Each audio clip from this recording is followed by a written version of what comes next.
Ever feel like you're constantly pushing uphill, battling disengagement, maybe watching your best people just quietly burn out? If you've ever felt that way, well, you're definitely not alone. The traditional command and control leadership model, the one that was once the bedrock of business, it's silently eroding trust. It's stifling innovation.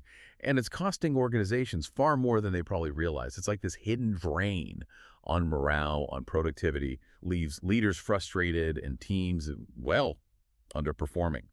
But what if the solution isn't more control? What if it's a radical shift towards giving? Today, we're taking a deep dive into a really intriguing perspective shared by Gunther Williams.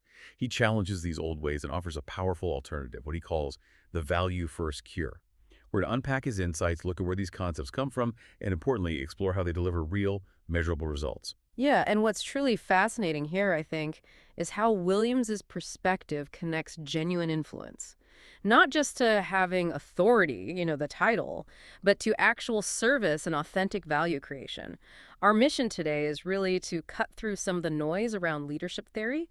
We want to help you understand the profound, often hidden costs of that traditional leadership model, and then pivot to practical, measurable ways you can actually foster engagement and innovation. So you'll walk away understanding not just what works, but really why it matters not just for your team, but for the whole organization's health and, frankly, its bottom line. Okay, so let's unpack this core problem first. Command and control. Many of us, we grew up in organizations where leadership meant being the one in charge, dictating tasks, expecting results. It's that classic model, right? It's ingrained in how so many businesses have operated for decades.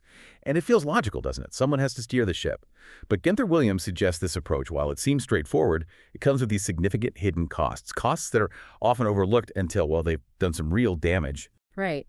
And if we connect this to the bigger picture, this command and control model often fosters what some call an inward mindset among leaders. What that means is the focus becomes primarily on their own needs, their own goals, their own metrics. Now, this isn't necessarily malicious intent, right? But it inadvertently treats team members more like objects, tools to extract performance from rather than as whole human beings, people with their own needs, their own aspirations, their own incredible potential. Like cogs in a machine rather than people. Exactly. Imagine trying to drive a car by just constantly slamming the gas pedal, but never bothering to check the oil or the tire pressure. Eventually, you're going to break down.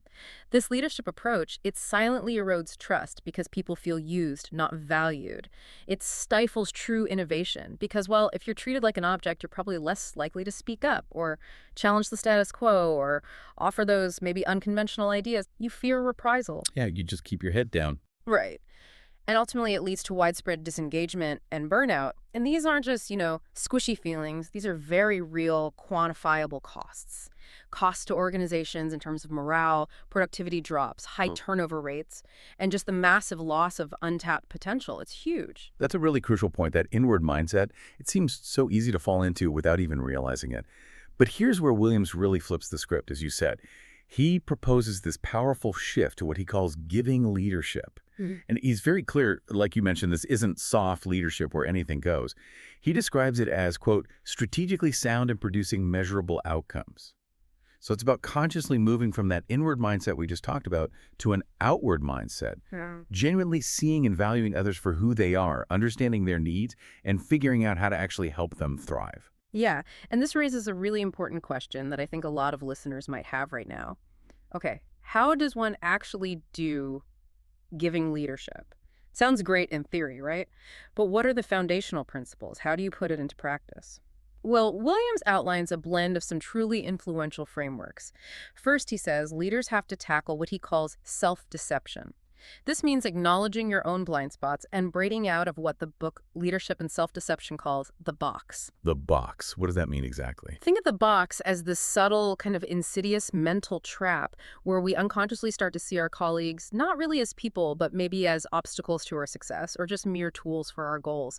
It's where we subtly dehumanize them, often to justify our own frustrations or actions, and we often don't even realize our perspective is the problem. It's really at the root of so much organizational dysfunction. Okay, so seeing people as people, not objects. That's step one. Getting out of the box. What's next? So the second foundational principle involves applying the law of value from the go-giver philosophy.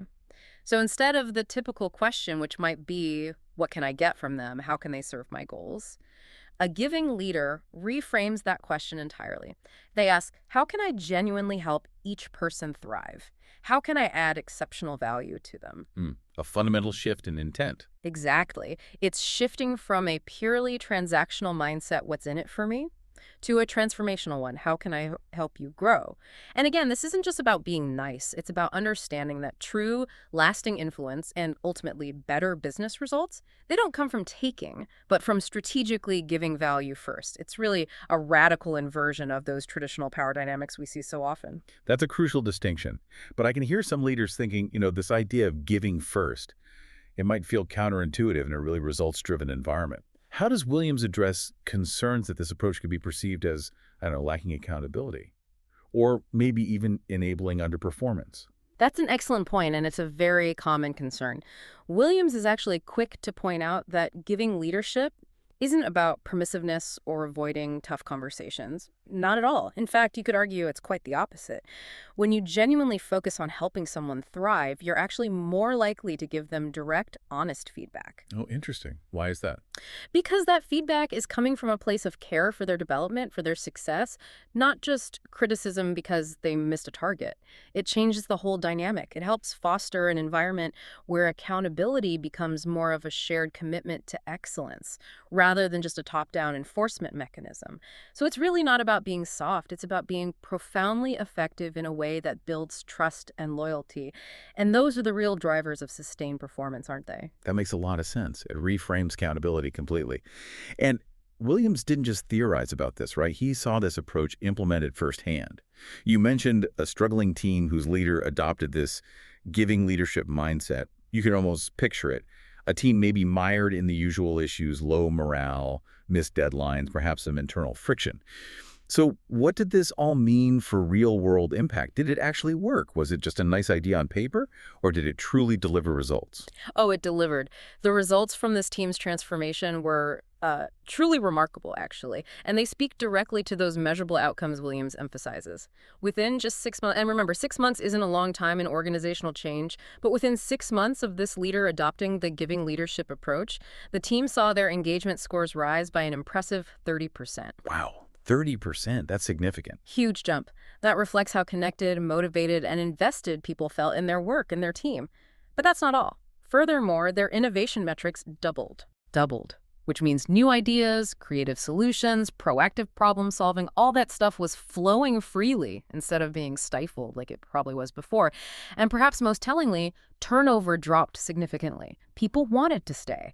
They felt valued. They felt empowered. So these aren't just, qualitative improvements, nice feelings. These are hard numbers showing a dramatic shift, not just in team performance, but also in the well-being and retention of the people within it. Imagine those kinds of shifts in your own team. A 30% jump in engagement, innovation doubling, turnover plummeting, Yeah. all within 6 months. Those numbers are incredibly compelling. But it's easy for a little cynicism to creep in. Was this just an isolated incident, maybe a lucky break?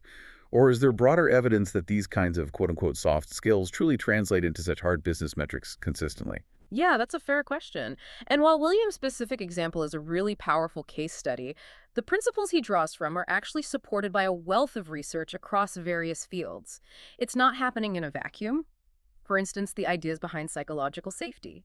They're deeply explored by work like Google's Project Aristotle, which famously found it's the #1 predictor of team effectiveness. Right, I remember that study. Yeah, and the focus on development-oriented one-on-ones, well, that has empirical backing showing huge impacts on leadership perception, like that 432% figure we'll get to. And the concept of a creator mindset, that's pretty foundational in modern resilience and empowerment psychology. So while one example is anecdotal, it powerfully illustrates principles that have broader, robust validation. It really proves that focusing on value and service isn't some kind of distraction from business goals. It's actually a direct route to achieving them more effectively and, crucially, more sustainably. Okay, that makes sense. The principles are solid. Yeah. So for listeners thinking, okay, I believe it, I'm convinced, but how? How do I actually do this? I mean, what did this leader specifically do? You mentioned Gunther Williams details 4 powerful practices that transformed her leadership impact. These sound like the practical, actionable steps people can consider for their own approach, whether they're leading 5 people or 50. Exactly. Let's break those down because they really are the tactical blueprint for implementing giving leadership. First, she proactively built psychological safety, and she did this through vulnerable conversations. This wasn't just about, being nice. It was about the leader actively demonstrating openness, maybe admitting a mistake herself or saying something like, "Look, I don't have all the answers here. What do you all think we should do?" And then genuinely listening. So modeling the behavior. Precisely. This created what Simon Sinek calls a circle of safety. It's an environment where team members could speak honestly, openly share those half-baked ideas, or even admit a mistake without fearing they'd be reprimanded or humiliated. When people feel safe, they take risks, they share ideas, they contribute more authentically because they know their input is valued, not judged. And that's so critical because without that safety, people just clam, right? It's almost impossible to innovate if everyone is walking on eggshells. Absolutely impossible. Okay, so the second practice was transforming her one-on-ones into development-focused conversations.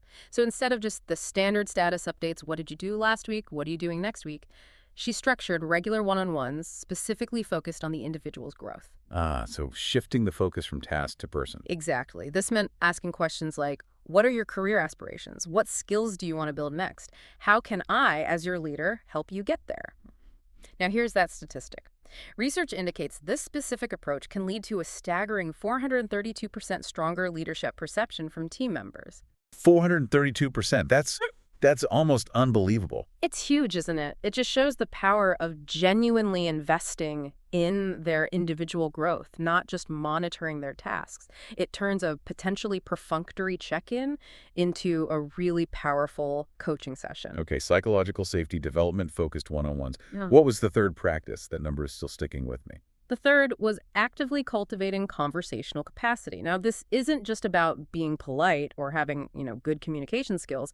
It's something deeper. It's the team's ability and a leader's ability to engage in high-stakes discussions even when emotions might be running high, or opinions clash, or the topic is genuinely difficult without resorting to silence or what some call violence. Violence meaning. Meaning either shutting down completely or blowing up, getting aggressive or defensive. It's the ability to stay in productive dialogue even under pressure. Imagine a team meeting where a critical project is, say, off track. Without this capacity, that conversation might easily turn into a blame game. Or maybe just a sterile, unproductive update where nobody dares to speak the real truth. Yeah, you see that a lot. But with conversational capacity, the team can dissect the problem collaboratively. Even with disagreement, they can surface conflicting data or opinions constructively, and they emerge with a stronger solution rather than just stifling innovation by avoiding those tough but necessary conversations. So it's really about enabling productive conflict, not just aiming for superficial harmony. Makes sense. And the final practice. Right. And finally, the fourth practice was moving her team from what Williams describes as a victim mentality to a creator mindset. She achieved this primarily by modeling how to respond to challenges proactively rather than reactively. So when an obstacle arose, instead of dwelling on the problems or, blaming external factors, the market changed. That other department dropped the ball. The usual excuses. The usual excuses, exactly. Instead, she empowered them to find solutions and own their outcomes. For example, if a client suddenly changed their requirements mid-project, instead of framing it as, oh no, this messes everything up, she'd model thinking like, okay, this is a new constraint. How can we innovate around it? What creative solutions can we find within this new reality? This fosters a sense of agency, of problem-solving capability within the team, rather than helplessness or resentment. So psychological safety, development focus, conversational capacity, and creator mindset. These 4 practices, they aren't just isolated tactics, are they? They really form this cohesive framework. It sounds like it transforms a leader from being just a taskmaster into being more like a growth architect for their team, creating an environment where contribution isn't coerced, but it's actually cultivated. And the most powerful insight here, according to Gunther Williams, is this idea you mentioned earlier, the ripple effect. When leaders consistently give more in value than they expect in return, it doesn't just impact their direct reports, does it? It goes beyond the immediate team. Exactly. That's perhaps the most profound part. This creates a powerful cultural shift that extends far beyond the leader's immediate sphere of influence. Team members, they start to internalize that giving mindset. They see it modeled, they experience its benefits, and they start doing the same for their colleagues. and maybe even for their customers or So it clients. becomes contagious in a good way. In a very good way. This isn't just about individual performance metrics anymore, or even just team engagement numbers. It truly transforms entire organizational cultures. It leads to environments that are more connected, more collaborative, and ultimately, yes, more successful because everyone is operating or trying to operate from a place of contribution and mutual support. It becomes a kind of self-sustaining cycle of value creation. Wow. So we've journeyed quite a bit today. We've explored the often hidden costs of that outdated command and control model, and we've really delved into the transformative power of giving leadership, uncovering these specific practices and their incredible measurable results. It really feels like a journey from maybe exhaustion and disengagement to genuine engagement and creation. It reveals a fundamentally different and it seems far more effective way to lead. It really does. This deep dive truly highlights that real influence, lasting influence, stems not from power over others, but from service to others and genuine value creation. It encourages all of us, I think, to rethink our fundamental assumptions about what effective leadership really looks like and how it actually functions in the messy real world. So, this raises an important, maybe provocative question for you, our listener, to consider as you reflect on this discussion today. What would happen if you approached your leadership role tomorrow, or even your interactions with colleagues, regardless of your title, not primarily as a position to fill or a set of targets to hit, but as a profound opportunity to serve? To add exceptional value to the people around you, and to build genuine human connections. The answer might just transform not only your team, but potentially your entire organization in ways you never thought possible.